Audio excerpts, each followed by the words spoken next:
Mami, tati, idem von s kamarátmi. Dobre, synak.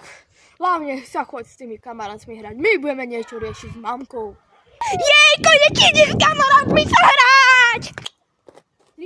Jej, konečne, počkaj, čo tu tam hovoria? Zlatko, ideme do Dubaja. Fakt? My ideme do Dubaja? Yes!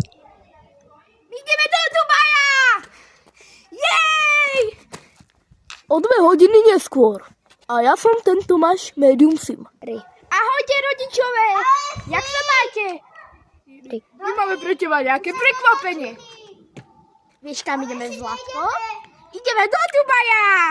Moc sa neteším, ale možno to bude super, možno pekné mesto. No, už sa teším, ale no... Tak teším sa proste. Ty sa netešíš na dovolenku! Mamky, daj facku z tieto papujče, ty malý smrad! Smradovský! Kľud, veď ideme na dovolenku. Čo sa tu hrotíte proti sebe? Ty mi tam teraz nezabraníš. Ale dobre, veď proste sa tešíme na dovolenku. O pár dní neskôr, keď idú do Dubaja. A bude to pekná katastrofa. Bereme aj nášho psa?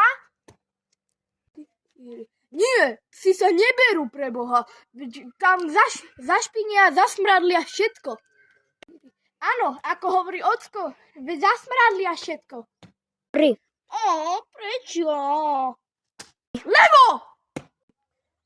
To bude nádherná dovolenka.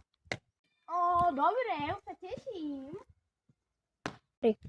Mne sa nechce ísť do Dubaja, keby som mal nejakého toho psa. Musím ísť do nejakého lietadla. Tak som zvedavý, že jak budeme letieť. Poviem takto inak. 3. Tak som zvedavý. Hádam, nenabúrame.